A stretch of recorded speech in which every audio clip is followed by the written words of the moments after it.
Hey, what's up, everybody? Welcome to Catch, Hook, and Shoot. It's the weekend of June 17th. First of all, I want to say thank you to everybody who's been checking out the show. I really appreciate all the likes and follows and everything. And yeah, hope everybody's following on Facebook, Twitter, Instagram, Snapchat. Just go to any one of those, search Catch, Hook, Shoot, and you should be able to find our page.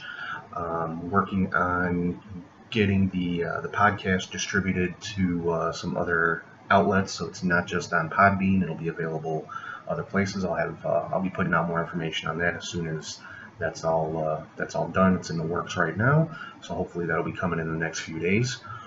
But I'm going to start off this week talking about some news with Brock Lesnar that's come out in the last few days. Rumors going around, apparently Brock might be making an appearance at UFC 226 coming up in July. And of course, there's all kinds of speculation. He's going to be challenging the winner of the Cormier and I forgot the other fighter's name. Sorry, I'm not a big MMA guy. But basically, he's going to be challenging the winner for the World Heavyweight Championship for a fight in December. Now, if that's going to happen, he's going to have to get back into the drug testing pool within the next couple of weeks in order to be eligible to fight before the end of the year. So I guess we'll have to wait and see on that. If he, puts himself back in the testing pool, then odds are pretty good. He's going to be looking for an MMA fight sometime in December. Of course, also with that, there's speculation: is he, if he does show up at this UFC event, is he going to have the Universal Championship with him? I think, me personally, I think that'd be kind of a slap in the face to WWE if he showed up there with the belt. But you never know. I mean, it wouldn't surprise me at all. Another interesting thing going around about Lesnar is he's currently not scheduled for any WWE pay-per-views coming up. Of course, the speculation is that he is supposed to be fighting Roman Reigns at SummerSlam, but that's not official yet. He's not officially scheduled for anything coming up here, and by all accounts, his new contract ends in August, so that would put it at SummerSlam. If he is going to have another WWE match, it most likely would be at SummerSlam. So, like I said, we'll kind of have to wait and see how that plays out. Definitely going to be a lot of attention on that, and yeah, just have to wait and see what happens. Another announcement that came out actually today: WWE is going to be doing what they're calling a Super Showdown in Australia at a 100,000 seat arena. The only match they've announced so far is Triple H versus Undertaker for what they're calling the final time ever. So those two always put on a good match, so I'm definitely looking forward to that. That's going to be October 6th, which is a Saturday, so I'm sure that's going to be on the network, so I'll definitely be checking that out. I'm sure a lot of people will be checking that out. It's interesting because that's going to be the Undertaker's fourth match this year, which for him is quite a bit. Normally he wrestles at WrestleMania, and that's about it. But this year he's done WrestleMania, he did the Greatest Royal Rumble, he's doing an event at Madison Square Garden coming up, and he's going to be doing this event in Australia. So, yeah, I'm curious to know, is this kind of his farewell tour, or is this going to be the norm? Is he going to be wrestling a little more often now? So, I mean, that's never a bad thing. Of course, I'm sure you guys can tell Undertaker's my absolute favorite, so always excited to see him on TV. So, again, that's something I'm going to be definitely watching pretty closely to see how that plays out. And, yeah, hopefully should be some big matches on this event if they want to fill 100,000 seats. So, we'll see what happens there. But the big news going on this weekend is NXT Takeover Chicago 2. And Money in the Bank pay-per-views. So I'm going to break those down match by match, kind of give my opinions, predictions, and so yeah, let's get started with that. First of all, NXT TakeOver is happening tonight. I'm recording this on Saturday afternoon, so by the time it's posted, it'll be over with, but as I'm recording this, it hasn't happened yet. So, of course, the main event for that tonight is Aleister Black and Lars Sullivan for the NXT Championship. Personally, I'm looking for Aleister Black to retain this one. I mean, unless they're looking to call him up to the main roster soon. That's the only reason I could see him dropping the belt tonight. But Aleister Black, I'm a big fan of his. I love his in-ring style. His promos, I'm not going to say his promos need work. I just think he does too many. I mean, he's got that kind of mysterious, brooding type gimmick, and I think they kind of need to play off that a little bit more. I think he talks a little too much, but he's not a bad talker, so it's kind of working for him right now. Sullivan is just a big, brutal monster, so I think this is going to be a pretty good match between these two. Not looking for a lot of high spots or a lot of flips. This is just going to be an all-out, brutality, just a fight between these two guys. So it's definitely looks to be a very good match. Another big match is for the NXT Women's Championship between Shayna Baszler and Nikki Cross. Talk about a clash of styles. You've got Shayna Baszler, who of course has the MMA style and has just been built up to be like completely unstoppable. But then you've got Nikki Cross, who's just insane and just kind of goes all out and pretty much just goes out to hurt people. So I'm thinking that's going to be a pretty good match. One of the matches I'm thinking is going to steal the show tonight, though, is Ricochet and Velveteen Dream. They've been building this up between them a lot. This is one where you're going to see a lot of those high spots, especially with Ricochet. The guy can do some ridiculous things in the ring and off the ropes. So I'm looking for this one to be kind of the high spot of the whole show. But then again, you've got, of course, the Chicago Street Fight with Johnny Gargano and Tommaso Ciampa. And this one, I mean, they stole the show with the last pay-per-view. It was actually the last match of the pay-per-view rather than the NXT title. So I'm thinking they're probably going to do the same thing again. This will probably be the last match of the show. And again, this is probably between this one and Ricochet and Velveteen Dream. One of those two matches is going to be the highlight of the show. It's going to steal the whole show. Gargano and Ciampa always put on a fantastic match. They know each other so well, and they just kind of, it seems like every time they get in the ring together, they kind of take it to another level. So that one to me is the one that I'm looking forward to the most, because it's just going to be a straight up, good hardcore wrestling match. And I don't mean hardcore as in violent. I'm sure it's going to have, the violence, the chair shots. It's a street fight. You're going to have the tables and chairs and all that kind of fun stuff. But it's just going to be just a good, solid wrestling match, kind of a throwback to, I don't know how many of you guys remember the old bunkhouse matches in the old NWA territory days with like Dusty Rhodes and Ric Flair and, the Horsemen and things like that. So I'm looking for this to be that kind of style of match, which was always one of my favorite things to watch. So I'm thinking it's going to be very entertaining. And of course, the last match on that card is the NXT Tag Team Championship between the Undisputed Era and Oney Lorcan and Danny Burch. So again, this will be a good, solid wrestling match. All four of these guys are tremendous in the ring, and I'm thinking the Undisputed Era is probably going to come out retaining the championship. I'm still hoping that they're going to pull the trigger on starting a rivalry with Undisputed Era and British Strong Style, which of course is Pete Dunne, Tyler Bate, and Trent Seven. Now there is that 6-man match coming up at their UK shows next week, as a matter of fact. So I'm hoping that's going to be like the start of that rivalry, because I think those 6 guys with the Undisputed Era and British Strong Style, I think that's a good, strong rivalry that could go for quite a while if they work it right, and I could definitely see Triple H taking it in that direction. So hopefully that's going to play out coming up next week. We'll see the beginning of it, and hopefully it plays out for quite a while, at least until the next Takeover event, which I would assume would be around SummerSlam. So of course that's the NXT Takeover for tonight. Honestly, I'm looking more forward to Takeover than I am to Money in the Bank. WWE pay-per-views have gotten a little, I guess stale would be the right word. And I talked about it before. I think it's just from oversaturation. I mean, NXT, you get the Takeover events like 4 times a year. So, there's a lot of excitement around them. People look forward to them. There's a lot of build-up. And, it's the really old-school way that things were done with the way the pay-per-views were built up over time. So, definitely think NXT is probably going to steal the weekend again, like they typically have been doing for the last several pay-per-views. Money in the Bank does have some really good matches lined up. First of all, of course, the World Heavyweight Championship between Shinsuke Nakamura and AJ Styles. This is, I want to say their third or fourth match. Of course, this one's a last man standing match. So I think this will probably be the big payoff to their rivalry. I don't know how much farther they can continue it or how much further they can go with it. So I'm thinking this is going to be the big payoff match for their rivalry. So I'm looking for them to pretty much pull out all the stops on this. I think this is going to be the match that people were hoping they would have gotten at WrestleMania from AJ and Nakamura. I know a lot of people built it up as a dream match and everything, but there was really not much story behind it.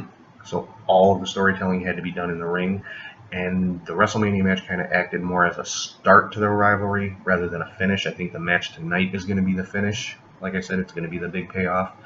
So I'm looking for this one to pretty much outshine any matches that they've had previously in WWE. And I'm going to go out on a limb and say this match is not going to disappoint. A last man standing match with these two guys. Of course, the big match that is getting a lot of mainstream attention, of course, is Ronda Rousey and Nia Jax for the Raw Women's Championship. I'm still kind of up in the air on this one. I don't know if it's the right time to put Ronda in a title match. I can't see them putting the championship on her in her very first singles match, but I could be wrong. It's not unheard of for a competitor to win a championship their very first time out. I mean, they did it with Gail Kim. Of course, Gail Kim didn't have the most stellar career in WWE, and that's not through any fault of her own. It's just I don't think she was positioned right on the roster. And of course, when her first run in WWE wasn't, both of her runs in WWE, neither one of them was at a time when women's wrestling was getting a whole lot of respect or attention. So, they could put the belt on Ronda right now. I don't think it's the right time, but obviously I'm not the decision maker on that one. But I'm trying to think of a way for both women to come out looking strong in this match. I mean, I don't think they're gonna have Ronda beat Nia, in a dominant fashion if she does beat her. Thinking this one may end in a no decision or no contest or maybe a disqualification, something like that. I mean, neither one is really a heel, so I can't see the disqualification route coming off. So I don't know. This one, it's definitely got me curious. So I'm definitely going to be watching it close. I mean, Ronda showed at WrestleMania that she's definitely capable inside the ring. Nia, of course, is one of the best women on the roster right now. So it's definitely going to be a good match, and it should be pretty entertaining. Now on the other side, the SmackDown Women's Championship, you've got Carmella and Asuka. This one I'm expecting Asuka to win, but there has been a rumor flying around that James Ellsworth is going to be showing back up in WWE at Money in the Bank. So will he be back on Carmella's side to help her retain the title somehow? Is Asuka actually going to take her second loss on a singles match, due to some kind of chicanery by Carmella and Ellsworth? I guess we'll just have to wait and see. But, all things being considered, if it's a straight-up one-on-one match with no interference or anything like that, I definitely see Asuka coming out with the championship. I don't see any reason why they shouldn't put the title on her right now. So we'll have to see how that one comes out. Another match that actually has not gotten a whole lot of hype, which I'm kind of surprised, is Roman Reigns and Jinder Mahal. Now, I like both of these guys. I think they're both good in the ring. Roman and Jinder both, I don't think, get the respect that they deserve as far as being in-ring performers. I rarely see a bad match out of either. Actually, I don't think I've ever seen a bad match out of either of them, especially since Jinder came back after he left WWE for a couple of years. He's been on fire. He's been a great heel type character, playing that stereotypical foreign heel. I think he had a great run with the WWE Championship. I'd love to see him back in a title picture at some point, whether it's the Intercontinental title, the World title, whatever the case may be, or I should say the Universal title since he's on Raw. But, so I think him and Roman are going to put on a pretty good match. And, of course, you're going to see, from Roman, you're going to see the Superman punches, you're going to see the spear, you're going to see the Samoan drops, and that's what so many people complain about. But, again, Roman is a great worker inside the ring, so is Jinder. And of course, you got Sunil Singh running around outside the ring, so I'm sure he'll be involved at some point. As far as a winner in this one, I'm saying Roman most likely is going to go over, just because he, is still in that position to be built as the face of the company. And unfortunately, this thing with Jinder, I think, is just kind of filler for him until the next match with Brock is set up. And I gotta say, I'm pretty sure that Brock is going to drop the title to Roman at some point. Of course, then you have to factor in the Money in the Bank, which I'll get to in a little bit. But I do think that's going to have some kind of bearing on when Brock does lose the title, and very shortly thereafter. So we'll see how that one plays out. And of course, the SmackDown Tag Team title, we got the Bludgeon Brothers against the Good Brothers, Gallows and Anderson. I would love to see Gallows and Anderson come out with the titles on this one. Of course, this one's on the pre-show, the countdown show, but I'd love to see Gallows and Anderson get a run with the title. I mean, they had a run with the Raw Tag titles for a little while, and then they just kind of, just kind of fell down the ladder, I guess you could say. So it's good to see them back in that position of, in line for a title shot. So I'm hoping, if they don't win the title, I'm hoping it's the beginning of a strong program with them and the Bludgeon Brothers, because that's definitely a rivalry that I can see playing out and working out very, very well, maybe trading the title back and forth a few times. Next match, of course, is Bobby Lashley and Sami Zayn. This one, the build-up for this match has not been great. I don't think Bobby Lashley's been made to look strong enough against Sami Zayn. I mean, Lashley is, to me, on the same level as Brock Lesnar. Okay, he didn't fight in the UFC, he fought in Bellator, but he's undefeated in his last, I don't know how many MMA fights. He's got the background, he's got the history. He's been a world champion before in Impact, as well as in WWE with the ECW championship. So, I don't think he's been positioned quite right since he came back. Saw a little glimpse of his temper flaring with Sami Zayn over the last couple of weeks. I think we need to see more of that. Lashley needs to be portrayed as just a beast, exactly what he is. So, but again, it's Lashley and Sami Zayn. I cannot see this being a bad match. Sami Zayn is phenomenal inside the ring. So is Bobby Lashley. So throw out all the kind of lame build-up that it's had, and it's just going to be a good, solid match. I definitely see Lashley coming away the winner in this one. I can't see Zayn going over on him unless, again, there's some type of interference or something along those lines, or, some kind of underhanded tactics or what have you. So, but again, I think it's going to be a good, solid match. One match I'm really looking forward to on this card is Seth Rollins and Elias. I think Elias has improved so much since he's been brought up to Raw, and he is probably one of the best heels on the roster right now, because he's the same type of heel along the same lines as The Miz, to where, the fans love him. They, say his catchphrases and everything, but then he can bring them down like that right afterwards. They will go literally from cheering to booing him out of the building within a matter of seconds, and that to me is the mark of a good heel in the wrestling business nowadays. Like I said, along the same lines as The Miz, along the same lines as Eli Drake in Impact. So I'm real big on Elias, and again, he's great in the ring, he's great on the mic, and he can play the fans like not a lot of people can nowadays. Sorry about that, had to pause for a minute.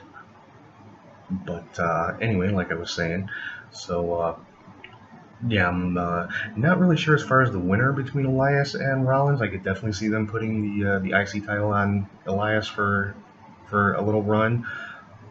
So yeah, this is definitely one I'm looking forward to. I'm kind of actually pulling for Elias to win this one. I'd like to see a title on him for a little while and see where they go with him. Another match I'm really not looking too much forward to, and I hate saying that, is Daniel Bryan versus Big Cass.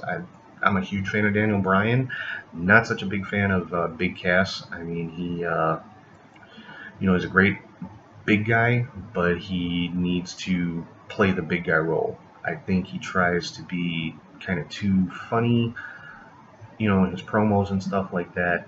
In the ring, no complaints. He, does all the big guy moves, showing off his strength and his superiority over his opponents and things like that. So the match itself, I think, is going to be good. Again, the build up on this one hasn't been great. I just don't think it's a real strong rivalry between the two. But it's one of those things. It's they're not going to put Daniel Bryan directly into the title picture, after just coming back from 3 years off. So this is kind of a launching pad for Daniel Bryan, I think, to get to the next level, maybe to the U.S. title or even the world title. Who knows? We'll have to see where it goes from here. So I think the match itself will be good. I'm not fond of the story behind it, but again, that's just my opinion. So now we get into the Money in the Bank ladder matches.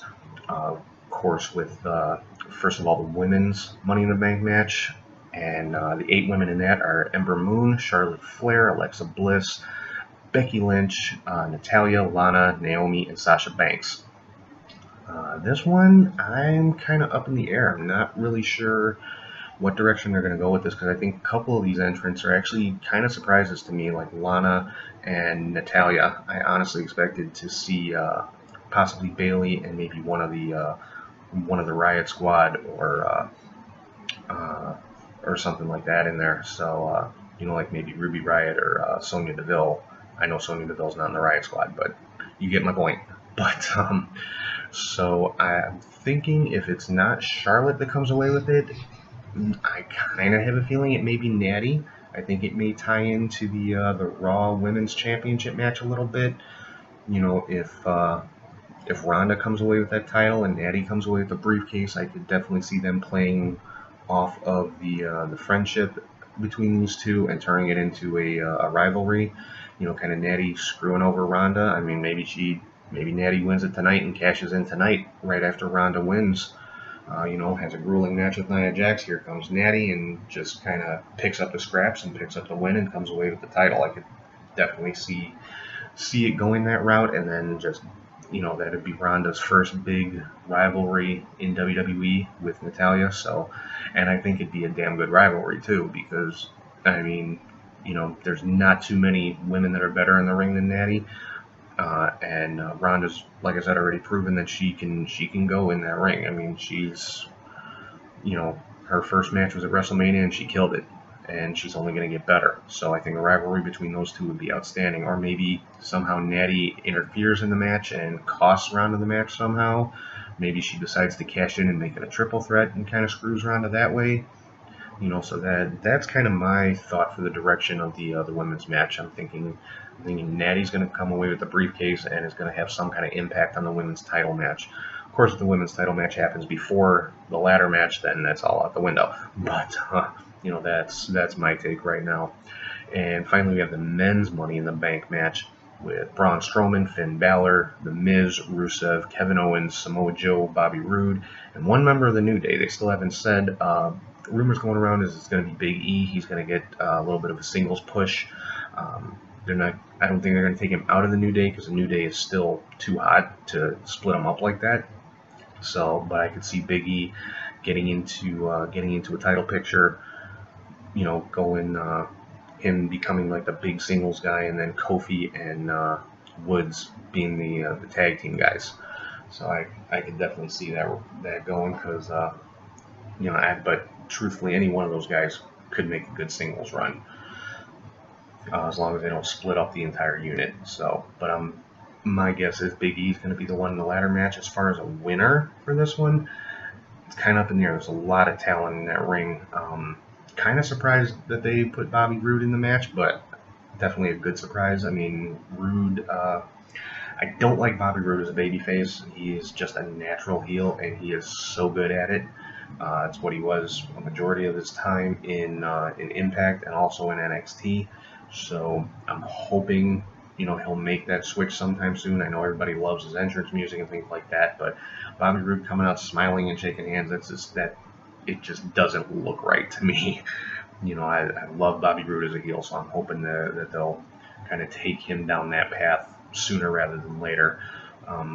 Another kind of surprise is Rusev, but I've been reading rumblings that he may start to get a little bit more of a push, kind of take him away from the not really a comedy act, but away from the Rusev Day thing with Aiden English.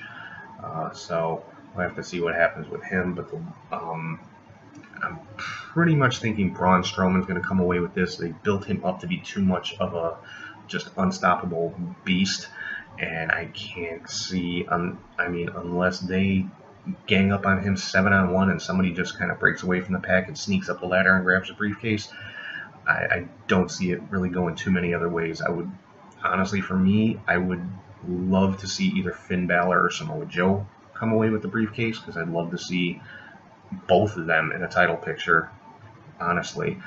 And if it's not Strowman, though, I think the next logical choice would be The Miz. Miz is another one that there's been a lot of rumblings about, that he's going to get pushed back into that world title picture. He held the Intercontinental title for quite a while, and he's probably the best heel on the roster right now. And it's been a while since we've had a good heel champion. Of course, Jinder I thought was a good heel champion. Brock, I don't consider a heel champion. Brock is an attraction, so I won't even get into that right now. But if it's not Strowman that comes away with it, then it's, in my opinion, it's going to be The Miz. And you could see him, same thing like I was saying with the women's match, depending on where the world title match is placed on the card, could see him possibly get involved in the match between AJ and Nakamura. I hope not, because I just want to see the two of them straight up in that last man standing match. But I think a rivalry with AJ and The Miz would be outstanding. Or even with The Miz and Nakamura, either one. I mean, The Miz, like I said, is the best heel on the roster, so he definitely belongs in that title picture on SmackDown. And we'll have to see where it goes. But yeah, so those are my picks. I'm looking for Natalya in the women's ladder match, Strowman or Miz in the men's. Nia and Ronda Rousey is kind of up in the air for me. I could see it going either way. They're going to want to make both of them look strong, so it could end in a no contest. It could end with, Nia, sneaking away with one. Could end up with Ronda just kind of, coming out with a quick win. Not quick as in the match is going to be short, but, just kind of coming with a submission hold, an armbar or something out of nowhere, and winning like that. So that one's up in the air. SmackDown Women's title, I'm picking Asuka. Roman and Jinder, I'm definitely picking Roman. SmackDown tag titles, thinking probably the Bludgeon Brothers are going to come away retaining the title, but I hope that's the beginning of a rivalry and not just a one-off, because I think those two teams could have a real good long run. Lashley and Sami Zayn, of course, Lashley I think is going to come out on top. Elias and Rollins, I'm thinking Elias may come away with the title. That's my pick. And Daniel Bryan and Big Cass, I'm going to say Daniel Bryan. But Big Cass wouldn't be too big of a surprise in this one. Bryan won their last match, so Cass could come back with this one, and then you end up seeing one more match with them at the next pay-per-view. So those are my picks, my predictions. That's my take on the couple pay-per-views coming up this weekend. Like I said, I'm definitely looking for NXT to kind of steal the weekend from the main roster like they've been doing. Gargano and Ciampa, I think, is the one match I'm looking forward to the most this weekend, and kind of have a feeling Ciampa may come away with this one. Gargano got the last one. I think Ciampa may come away with it in the street fight, but again, this is one that could go either way, and I think either way the fans are going to be, nuts for this match. So that's pretty much all I got for this week. Like I said, hopefully I'll have some news coming up in the next few days about distributing the podcast to a little bit wider audience, and so hope you guys will pay attention for that, and I will talk to you guys soon.